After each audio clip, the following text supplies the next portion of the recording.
Olá, meu pessoal, tudo bem?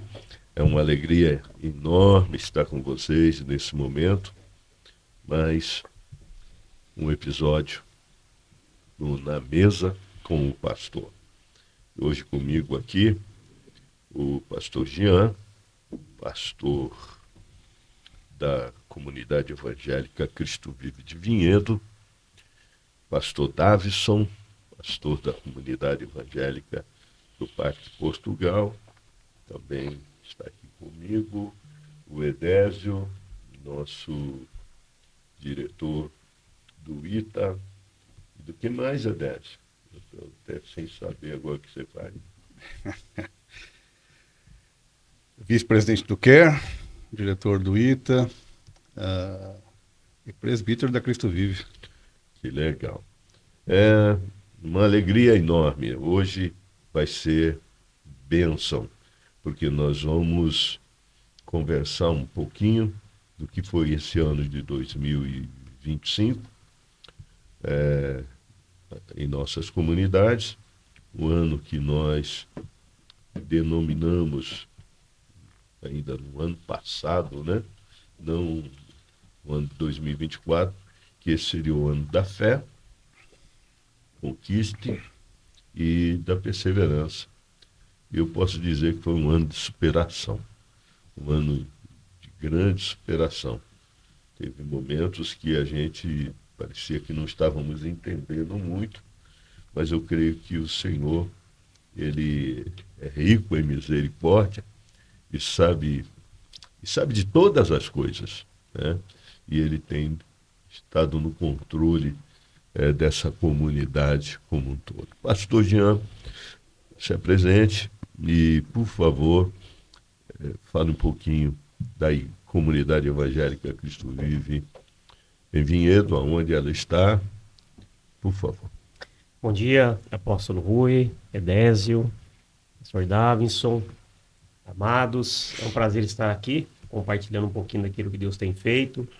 Como o apóstolo já disse, nós estamos pastoreando a igreja de Vinhedo, já tem alguns longos anos aí, à frente ali dessa comunidade abençoada. Estamos localizados na Avenida Independência, 7051, no Jardim São Mateus. Nesse endereço nós já estamos lá, para fevereiro, vai há 9 anos. 9 anos. Nesse endereço. Esse ano, mês passado, nós completamos 19 anos da nossa igreja em Vinhedo e seguimos avançando.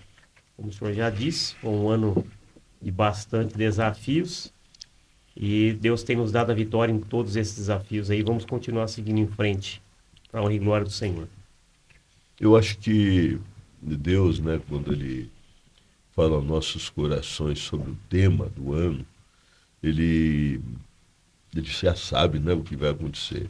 Fé, conquiste, não abaixe sua guarda e persevere.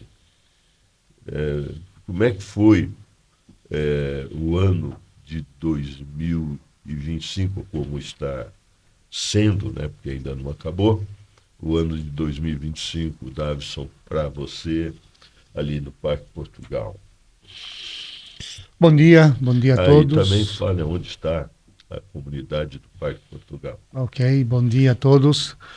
A comunidade Cristo Vive do Parque Portugal fica na rua Santarém 633, logo na entrada do parque, bem na entrada mesmo. Né? Já faz 10 anos que a igreja está lá, né? Tem estado presente naquela comunidade, naquele bairro. 2025, vamos pensar na questão global. O mundo tem estado agitado.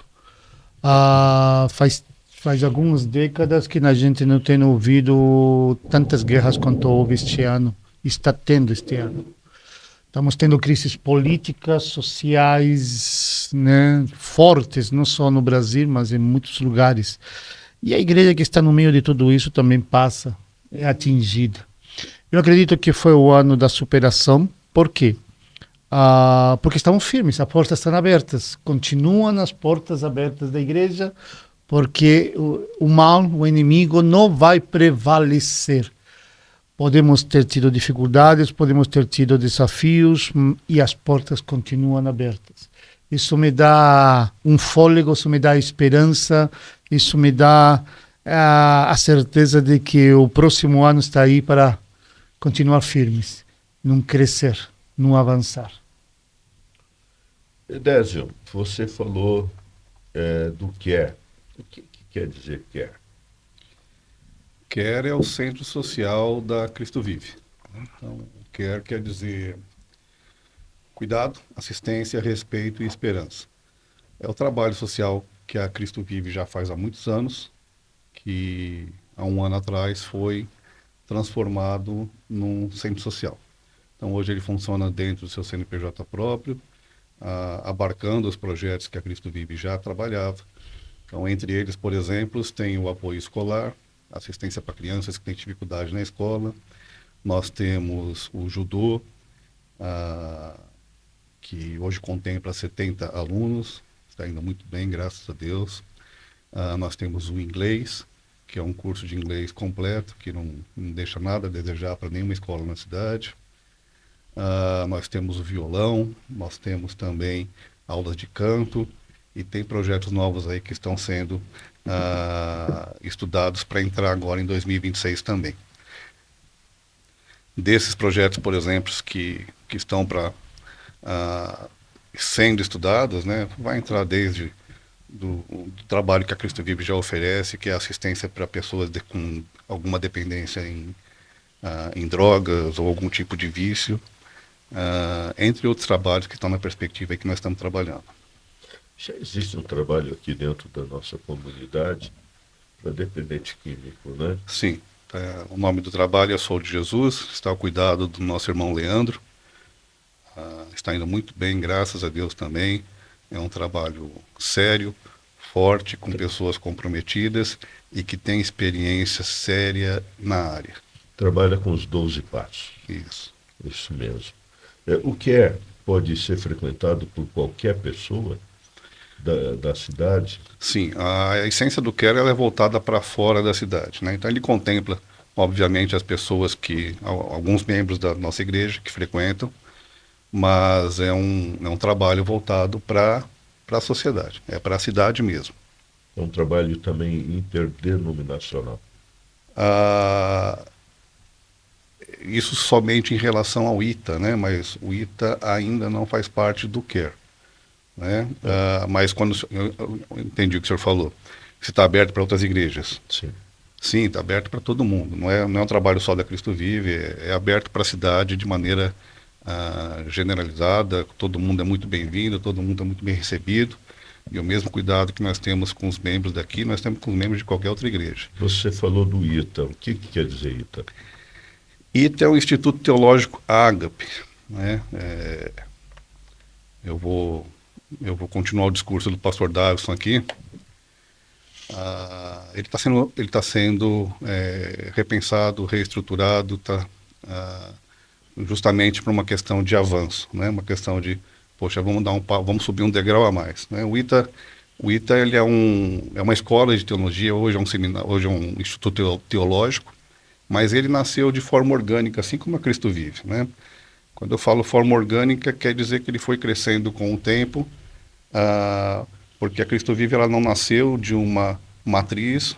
Por exemplo, hoje nós temos igreja, o pastor Jean está aqui, o pastor Davison está ali, já são igrejas que não nasceram de forma orgânica, nasceram da Cristo Vive sede, já foi com uma estrutura e com um planejamento próprio. Né? Então, são crescimentos diferentes, são pegadas de trabalho diferentes. Então, o ITA ele já está há mais de 20 anos, né? Ele nasceu como escola de ministério, e aos pouquinhos foi galgando passos, foi crescendo, teve uma visão missionária, teve uma visão de caráter cristão, e agora nós estamos adotando uma visão teológica mais centrada na visão teológica de ensino. Então, hoje a visão principal do ITA, a partir de 2026, será basicamente teologia na veia. Né?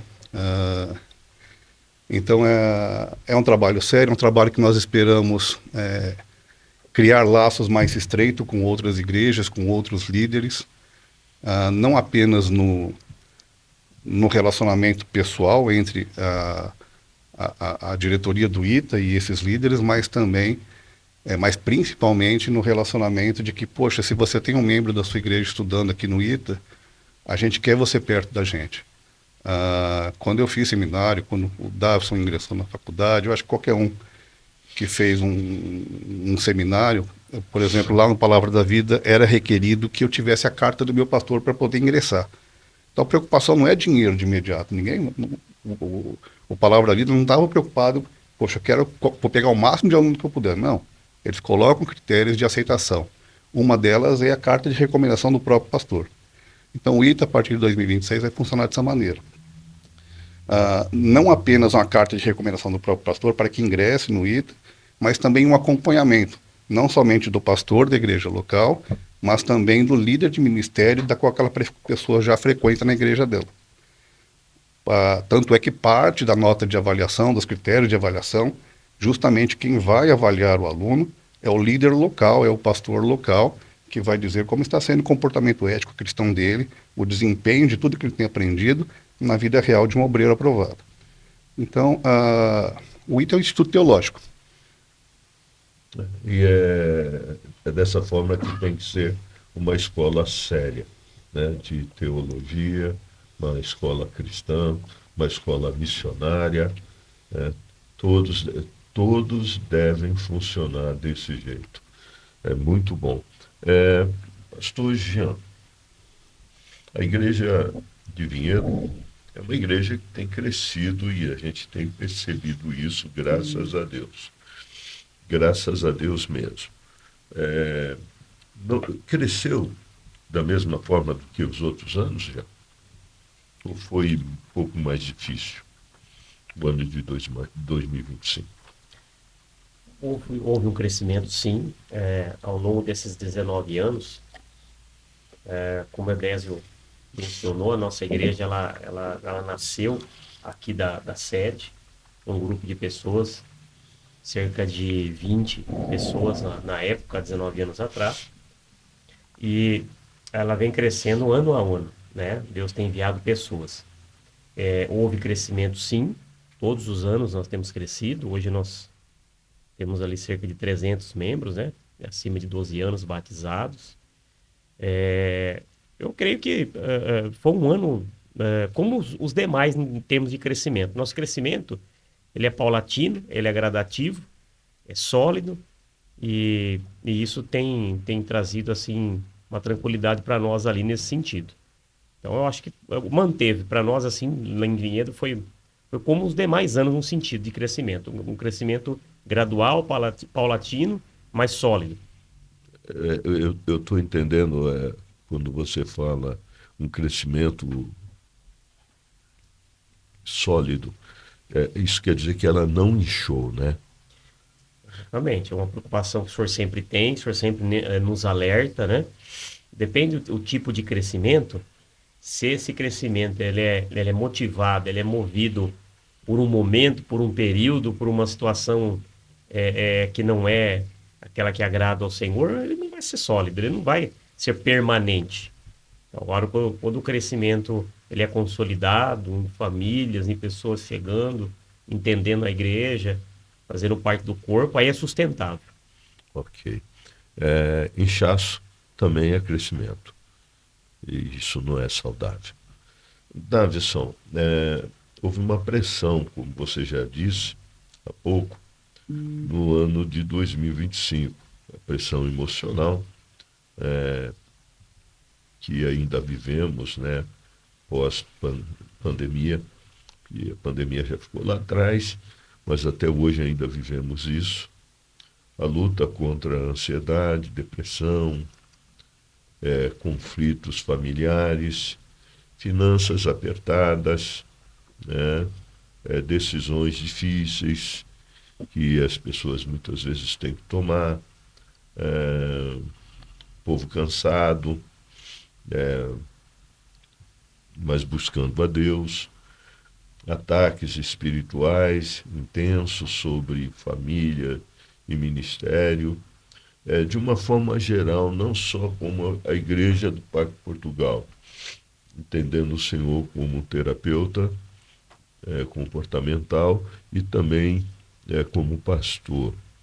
Como o senhor tem visto a igreja, não só do Parque Portugal, mas aqui da sede, de Vinhedo, todas as igrejas sérias? Alguns dias atrás, acho que faz uns 10 dias, apareceu para mim no histórico do Facebook 2 fotos. Eram as fotos do dia que nós entregamos a Santa Ceia na Avenida, no meio da pandemia, naquele pior momento que tudo estava fechado, a igreja estava fechada. Teve-se a ideia de poder entregar a Santa Ceia em saquinhos, sem contato nenhum. Lembra, pastor, disso? Sim, claro. E a gente estava lá, os carros passavam, a gente estava se reencontrando com os membros da igreja. Eu lembro que o senhor só chorava aquele dia na avenida, fazendo assim, não podia nem tocar nas pessoas. As pessoas dentro do carro chorando, tá tudo bem, tá tudo bem. A gente entregando isso. O mundo passou por uma situação gravíssima, triste, forte, impactante, traumática. Passou. Faz 5 anos disso. E a gente pensa assim, o que ficou disso? Qual foi o resultado? Quais foram as consequências? Principalmente olhando hoje para a igreja. Parece que as pessoas hoje estão menos... Talvez, vamos fazer uma autocrítica, me desculpe se eu fizer isso de uma maneira talvez muito abrupta. Parece que as pessoas estão menos comprometidas. Parece que agora as pessoas estão levando as coisas mais assim, no superficial. Há uma ligação menor com a igreja, um compromisso menor com a igreja. Alguns dias atrás, não, ontem mesmo, eu estava vendo uma família que em um ano já passaram por 3 igrejas. 3. Parece que é menos compromisso. Tudo ficou na base da internet, na base da, como poderia chamar, A distância. da distância. E a gente percebe de que isso trouxe um vazio para as pessoas. A comunicação, o relacionamento não está tão profundo hoje. As amizades não estão tão profundas hoje. A relacionamento ovelha com pastor não está tão profundo hoje. O relacionamento ovelha com a igreja não está tão profundo hoje. E isso provoca o quê? Um vazio. Um vazio. Eu tenho ouvido muito falar disso. Um vazio. Está um vazio dentro de mim. Há um vazio que está crescendo dentro de mim. Esse vazio é a falta de algo que preenchia aí, que é algo que estava ali. E eu acredito que é a presença de Deus. Há esse vazio. Isso provoca depressão, isso provoca ansiedade, isso provoca tantos prejuízos emocionais e espirituais, esse vazio. Você falou que isso é esse vazio, como é que você... É a falta de algo que já estava, que enchia esse vazio. É como se eu pegasse esse copo... E quem é esse algo? Então, eu pegasse esse copo, eu bebesse, ficasse vazio, e aí você se pergunta, o copo está vazio. E estava cheio de quê? Estava cheio da presença de Deus. As pessoas buscavam mais, muito mais, bem mais, a presença de Deus, o relacionamento com Deus. Hoje é muito superficial. Hoje é muito, sabe, emocional, mas não de relacionamento profundo. E talvez isso seja nosso grande desafio daqui para frente. Essa é a distância. Essa é a distância. Ele afasta o compartilhar, né? E Deus não nos fez para sermos ilhas, isolados por nós mesmos. Deus nos fez para compartilhar a nossa vida, o nosso conhecimento. Deus distribuiu os dons para que cada um tenha o que fazer e colaborar com o corpo, não para ficar só. E quando você fica à distância, você elimina muito do compartilhar. Você ainda tem o compartilhar afinidade com o seu cônjuge, porque você ainda mora debaixo do mesmo teto, até inventar em casas à distância também. Mas O compartilhar com o irmão, como é que você faz? Compartilhar com um amigo, compartilhar as afinidades próprias, compartilhar os planos de Deus, compartilhar o reino, compartilhar os projetos. Aonde que fica isso à distância? E quando você tem esse afastamento, quando você tem essa distância, essa ausência, esse vazio, que é a falta de Deus, muito disso a raiz é a falta de compartilhar. Se tornam vidas egoístas voltadas para si mesmo.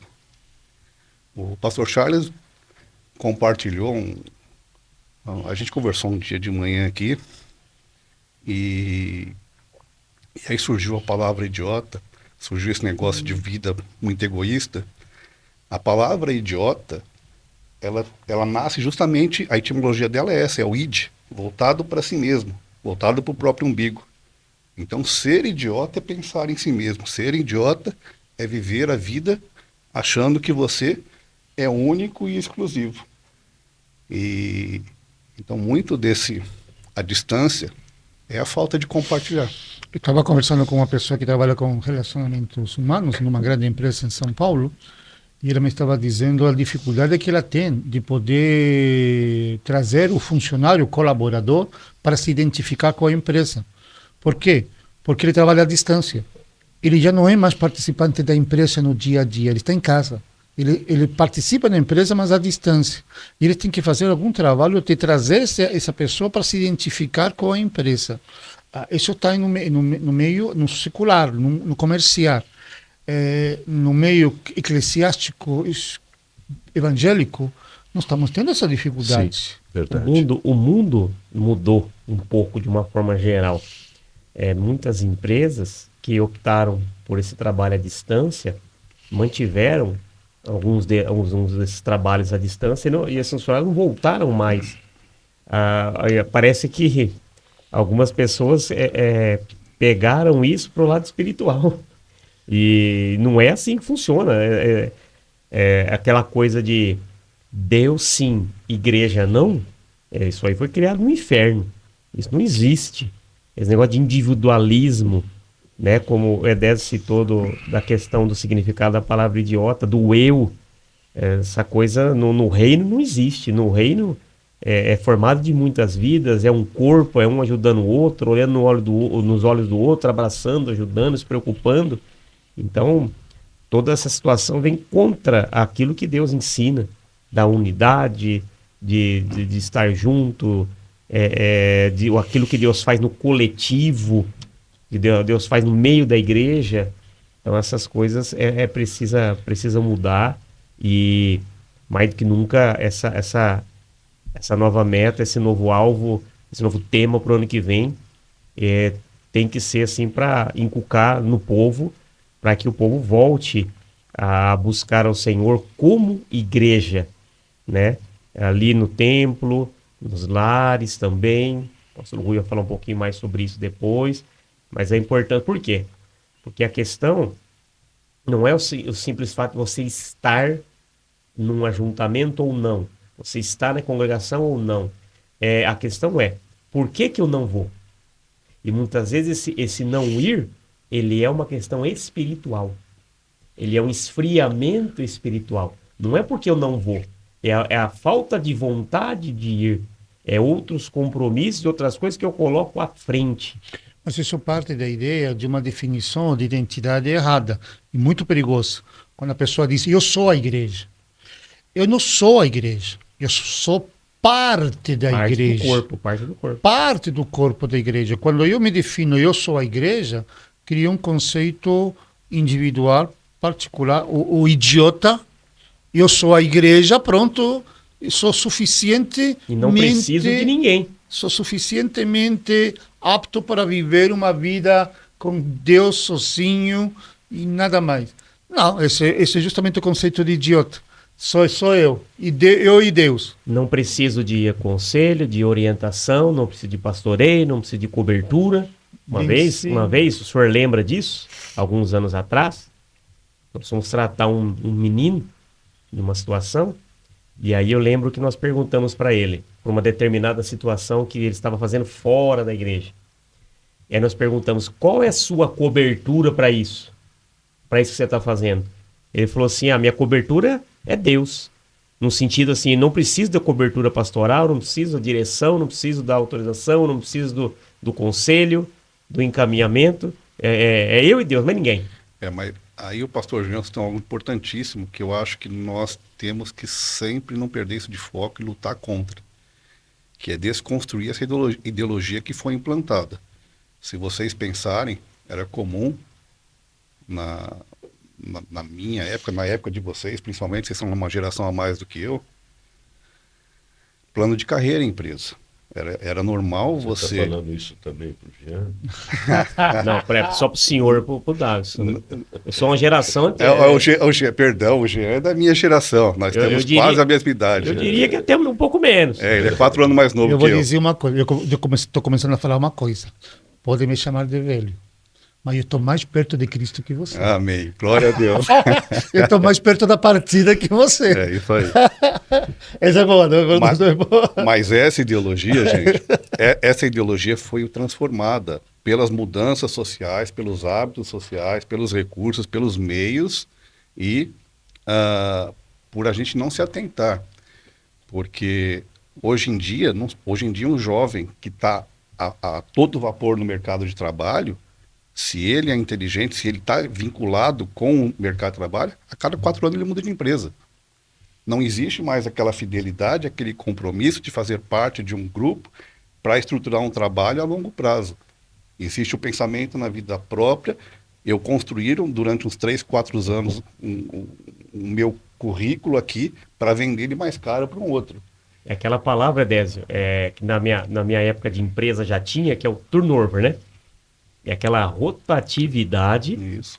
E que, infelizmente, chegou também na igreja. Aquela rotatividade de pessoas nas igrejas. Mas a pergunta é, como é que nós deixamos isso entrar dentro das cabeças dos nossos membros? Isso é social, tá? Há 100 anos atrás, 1925, vamos pensar 100 anos atrás. Nós dependíamos da comunidade. Quem morava em comunidade agrícola, um plantava batata, outro tomate, outro alface, outro feijão, e aí se compartilhava, um precisava do outro. Quem morava em grandes cidades, no bairro tinha um sapateiro que consertava meu sapato, tinha a vendinha que vendia o pão, as coisas. Era necessário que pessoas instalassem seus trabalhos aí para que a sociedade usufruísse. Hoje, não preciso nada disso. Eu só preciso de um celular, um aplicativo, vou pedindo todas as coisas dentro da minha casa e eu não preciso nem sair da minha casa. Então, esse individualismo, essa vida antissocial, vou chamar, que está no mundo, entrou na igreja. E entrou não somente como uma prática, já entrou como uma doutrina. Olha, uma doutrina, um ensino errado. E nós temos que desconfigurar isso. Como desconfigurar isso? Com a doutrina certa, com o ensino certo. Eu estava no domingo andando dentro da igreja e eu senti falta de muita gente. E na segunda-feira eu comecei a ligar para pessoas. E uma senhora não me atendeu. Aí eu mandei um recado para o seu filho. Falei, sua mãe está bem? Eu não consigo falar com ela. E eu não a vi na igreja. Ela está bem? Pastor, está bem sim. Ela não foi, mas estava assistindo online. Nós somos culpados disso. Que nós aceitamos o online. Mesmo que o online veio para fazer por um momento, nós deixamos ele. Nós fazemos o culto online e presencial e online. Deixamos ali. Se fazemos, nós estamos dando essa possibilidade para a pessoa. E ampliou o alcance, né? Também. Por exemplo, trabalhando em relação à questão terapêutica e pastoral. O senhor, no passado, antes da pandemia, o senhor atendia pessoas locais. Hoje o senhor atende pessoas do outro lado do planeta.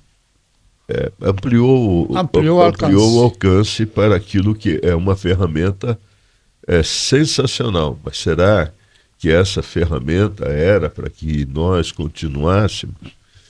dessa forma, né? Principalmente o culto ao vivo online. Hoje nós fazemos culto ao vivo online. Então isso quer dizer, se nós estamos dando É uma coisa a se pensar, porque é uma questão de entendimento, né? Por exemplo, outro dia, uma pessoa estava internada. Pastor, manda o link do culto que eu quero participar aqui. E participou ela e o marido lá do quarto do hospital. Nesse sentido, foi bem usado a ferramenta. Uma pessoa que está em viagem, uma pessoa que está doente. Mas é aquilo que o senhor falou. Às vezes a pessoa acaba não entendendo e se acomodando numa situação. Ela tem que ser uma ferramenta evangelística. Olha, eu estou aqui no culto e vou compartilhar com a minha família. Ou com uma pessoa que ainda não vem. Ela não vem até a igreja, então a igreja vai até ela de alguma forma. Deveria ser assim, né? Ser usado dessa forma. E não substituir o culto estando ali presente, não deveria, não poderia. Mas para isso nós temos que criar estratégias de abordagens para cada situação. E a igreja tem que repensar isso, né? Diariamente, porque o mundo está transformando cada vez mais rapidamente. Fala-se muito, às vezes, a nova geração é isso, a nova geração é aquilo, né? Tem muitos ataques em termos de, poxa, a geração atual já não é mais como a antiga, como se fosse um demérito. Mas uma coisa que a geração atual tem, que as gerações passadas tinham muito menos, é a cooperatividade. Eles, por ter essas ferramentas à distância, eles aprenderam a trabalhar cooperativamente de uma maneira que as gerações antigas trabalhavam competitivamente. E hoje é muito mais... Eles conseguem realizar trabalhos mais rapidamente, mais eficientemente e maiores por já terem um coração mais cooperativo do que as gerações passadas. Isso por causa da ferramenta. Acontece que nesse processo há esse distanciamento que é automático. E o que a igreja precisa fazer é valorizar a ferramenta e ensinar métodos e trabalhos e abordagens para, ao mesmo tempo que ela sirva para o bem, ela também sirva para unir. É comum, por exemplo, você às vezes lança o Jefferson falaria com muito mais propriedade isso do que eu, mas você lança algum evento online e de repente todo mundo se junta num local só. Então é a ferramenta sendo usada para unir o ser humano, não para afastamento. Então a igreja tem que se apoderar desses métodos de união através da ferramenta.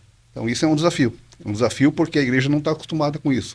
Ela foi formatada num modelo diferente de trabalho.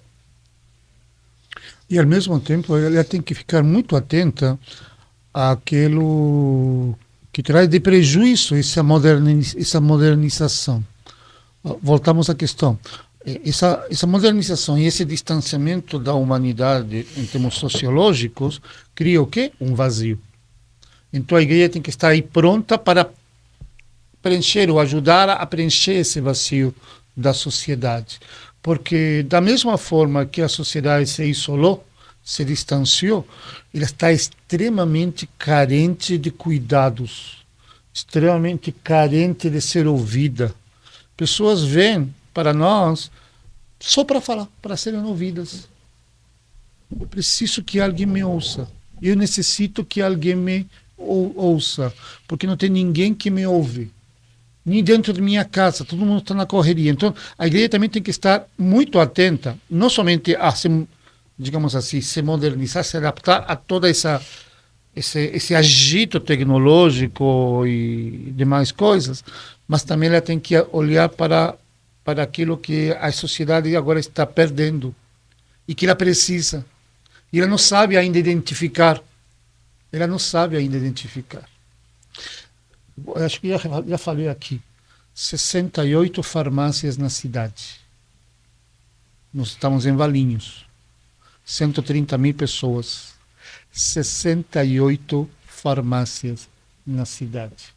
Conversei ontem com uma moça que trabalhou em 2 farmácias aqui na cidade. E eu perguntei, já sabia a resposta, mas eu perguntei para ela assim, quais são os remédios que mais se vende? E é irônico, né? As pessoas tomam remédio para dormir.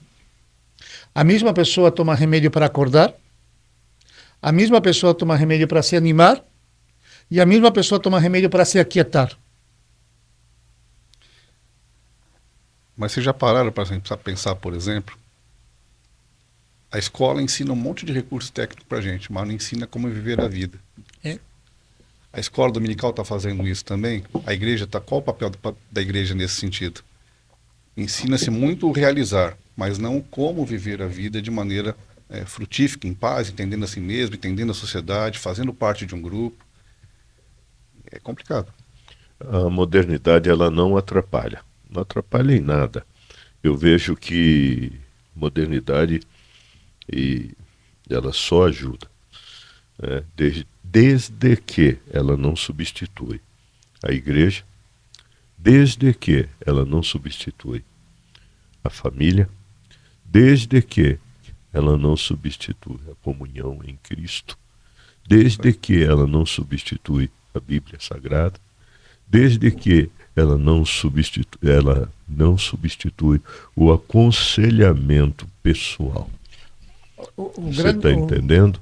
Desde que. Agora, eu vejo que nós temos um ensinamento muito claro, né, no livro de Atos, Atos dos Apóstolos, Atos 2, 42 em diante, que todos estavam juntos e todos tinham tudo em comum. Não tem como viver uma igreja de milagre, não tem como viver uma igreja de poder mesmo, porque eu acredito no milagre, eu acredito no poder, eu acredito que Jesus Cristo restaura, que Jesus traz vida, mas não tem como viver isso se a gente não estiver juntos, no mesmo ambiente. Não tem essa de você ter o seu... Você pode até ouvir boas mensagens, eu também ouço, de bons pastores, eu também gosto de ouvir bons pastores, mas eles não têm... Não existe sentimento à distância. Não existe abraço à distância. Não existe olhar nos olhos à distância. E isso tem sido o grande prejuízo desses últimos anos. Eu acho que a palavra que deveríamos trazer novamente para a prática da igreja de uma maneira forte, e que talvez se perdeu isso, confirmado, é a grande comissão. Qual é a palavra mais forte na grande comissão de Jesus? Discipulado. Discipulado não se faz à distância. Discipulado não se faz longe um do outro. Discipulado se faz perto. E eu digo ainda, discipulado se faz um a um. Um a um. Né? Jesus tinha 12 discípulos. Tinha uma multidão seguindo ele. Mas ele tinha 12. E esses 12 estavam junto com Jesus o tempo todo. Sim. E ele trabalhava um a um. Pedro, tu me ama? Né? Trabalhou, Tomé, coloque as tuas mãos aqui. O que você está sentindo? E todos nós sabemos que ele dava atenção para os seus discípulos. Por isso que ele tinha 12, para dar atenção. Então hoje, por exemplo, a gente vê a igreja multidão, a igreja pula, a igreja soa, a igreja se empolga, a igreja participa até de um movimento gostoso, mas aí acaba aquilo, vai todo mundo para casa e muitos sem receber um abraço. Então a preocupação da comunidade evangélica Cristo Vive foi essa preocupação no ano de 2025 e nós vamos continuar essa preocupação no ano de 2026, trazer a igreja cada vez mais para perto, que a igreja possa estar se consolidando, viver como uma família. O nosso slogan, né? Somos uma igreja família que ama você. Eu vejo muitas vezes as pessoas sentadas um do lado do outro, aí eu pergunto, você conhece? Faço isso demais. Não, mas está do seu lado, você não deu um abraço no seu irmão? Você não deu um sorriso para o seu irmão? Você não conversou com ele? Fala o seu nome para ela. Aí depois eu falo, pergunta se tem bolinho de chuva na casa dela. Pega o telefone e vamos ser uma família de verdade. 2025 foi um ano extraordinário, porque houve crescimento. Houve crescimento, sim, senhor. Nós estamos terminando com uma igreja nova. Tivemos que, por uma situação estratégica, aqui, por exemplo, na sede, fechar o nosso culto à noite. Mas para trazer a igreja para mais perto, trazer a igreja mais junto. E isso deu um resultado muito grande. Estamos recebendo famílias e famílias novas. A reestruturação da equipe ministerial e da liderança. Eu vou deixar que vocês falam sobre isso. Você tem participado dessas reuniões, né, Jean? Como é que está sendo essa conversa? Está sendo muito bom. Nós sentamos regularmente, né, durante a semana, pensando em como será, né, as coisas em 2026 para a nossa comunidade, traçando um plano estratégico aí para crescimento, para desenvolvimento dos ministérios, cada um dando a sua opinião, a sua visão, baseado na palavra. E nós queremos realmente que esse ano 2026 será um ano de consolidação, crescimento, fortalecimento, e que a igreja tem tudo para continuar avançando aí, tendo Jesus como cabeça e andando de acordo com a palavra. Qual é o cuidado pastoral, Davison? Queremos terminar esse ano, lógico, estamos terminando esse ano. Em 2026. Bom, o que a gente percebe, e aqui a gente está falando inclusive agora sobre discipulado, sobre se aproximar, entendemos que nós precisamos, apesar de toda essa modernidade que existe, nós também precisamos voltar às nossas origens como igreja. E qual é a origem da igreja? Está lá em Atos 2,42 que o pastor falou agora. Voltar a ser família e voltar a viver essa família diariamente, de casa em casa. O templo é bom, o templo é bom. O templo traz alegria, o templo, quando eu falo templo, eu falo os cultos são bons, traz alegria, traz refrigério, traz comunhão em grande quantidade, traz impacto, tudo isso. Mas a gente quer voltar às origens, então de casa em casa. Por quê? Porque de casa em casa traz cuidado, de casa em casa traz essa unidade, de casa em casa traz esse compromisso, de casa em casa traz essa preocupação um pelo outro, de casa em casa traz essa intercessão, o saber de que quem é você, quem sou eu, o que você está precisando, o que eu estou precisando, compartilhar isso e juntos buscamos o Senhor. Então, vamos voltar também às origens, precisamos, né? De casa em casa. A igreja é uma família, né? Uma família espiritual. E você como é que você enxerga a igreja futura, Deus? Uma família. O dia que a igreja deixar de ser família, ela deixou de ser igreja. A família, os meios se transformam, né? Na verdade, a gente costuma falar, mas antigamente não era assim, né? O que muda são os métodos, os princípios, a essência é a mesma coisa, né? Sejam bons princípios, sejam maus princípios. O que muda é o jeito que a sociedade interage entre si, pelas ferramentas a quais que ela tem, pela situação de vida, política e econômica que ela vive, mas virtude será sempre virtude, altruísmo será sempre altruísmo, maldade será sempre maldade, egoísmo será sempre egoísmo, e por aí vai. Então, a igreja do futuro ela vai manter os princípios, porque o dia que a igreja perder esses princípios, ela não é mais igreja de Cristo.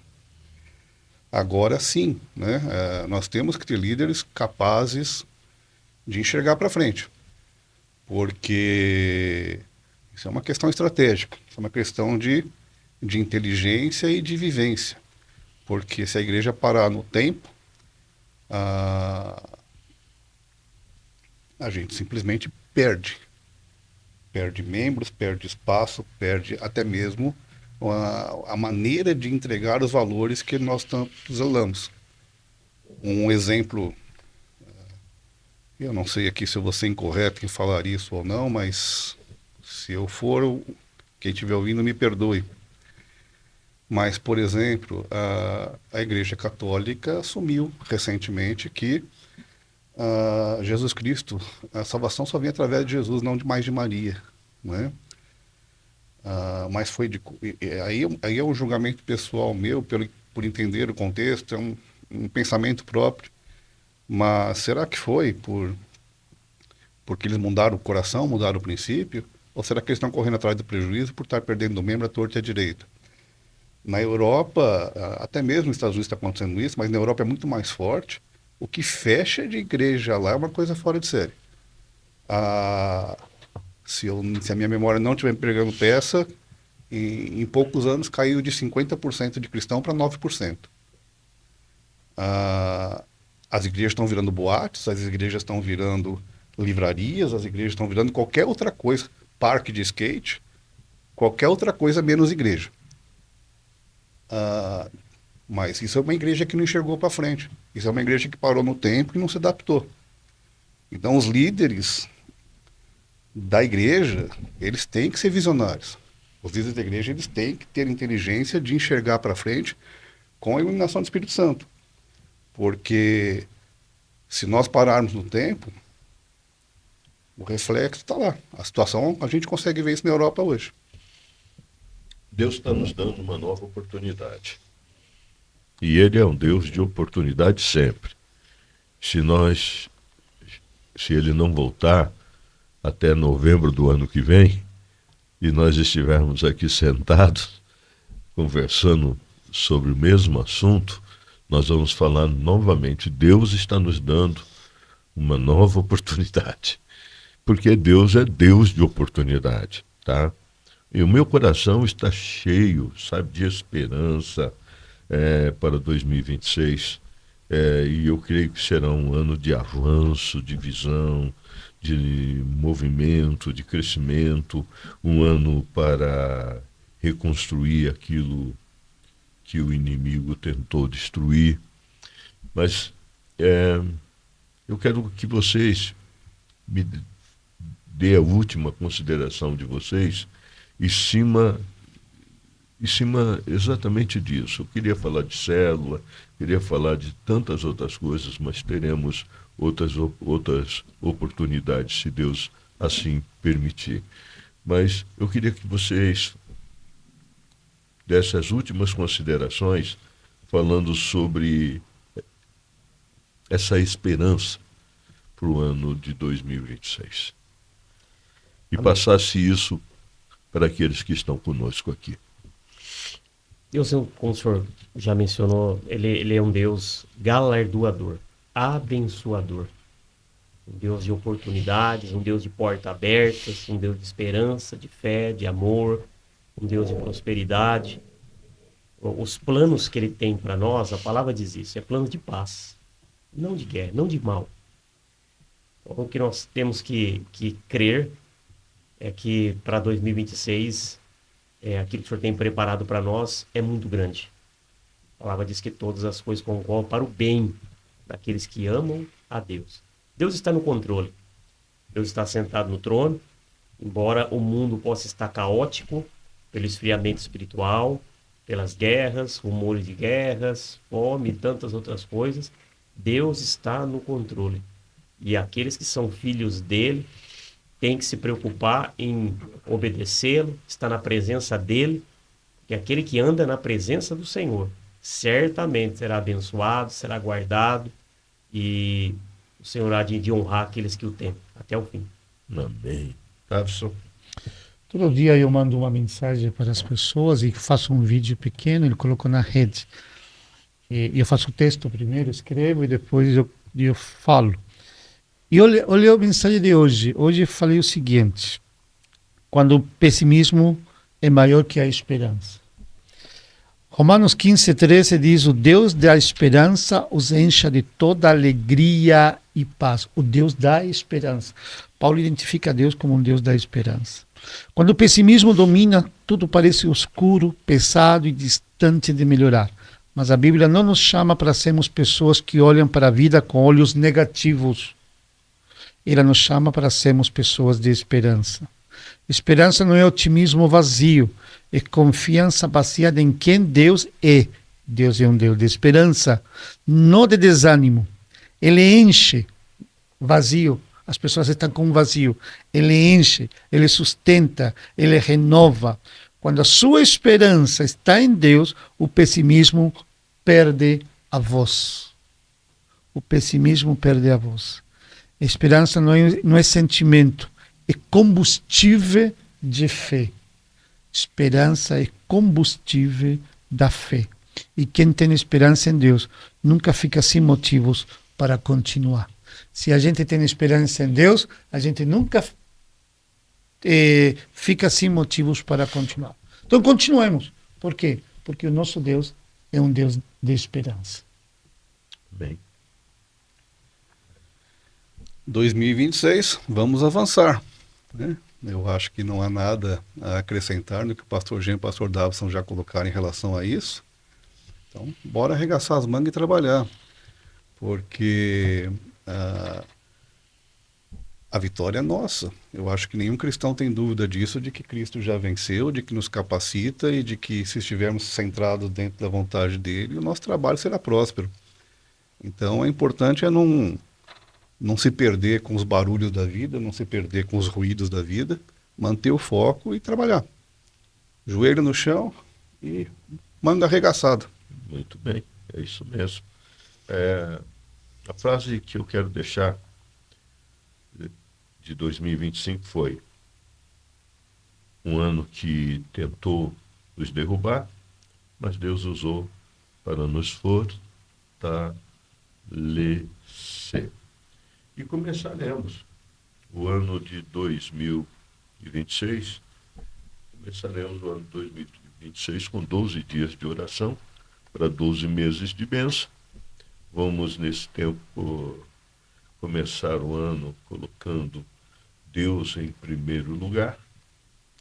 Cada dia representa um mês do ano e eu quero muito que você venha participar com a gente.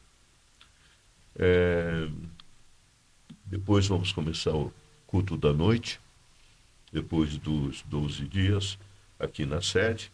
Vamos recomeçar o culto da noite, né? Porque não terminamos. Vamos ter um recomeço.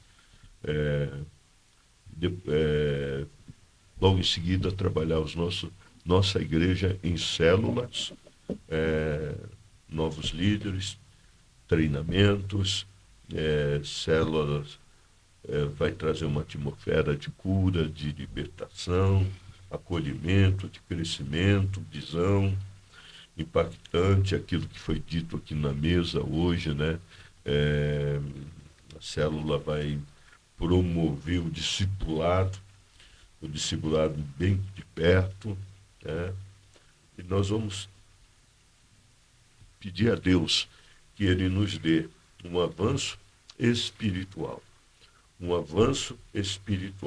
adoração, avanço de intercessão, avanço de santidade, avanço de conhecimento da palavra, avanço ministerial, novos projetos, mas com um alcance de redes, né, mais forte, consolidar e cuidar de vidas, batizar muitas pessoas, se Deus assim nos permitir.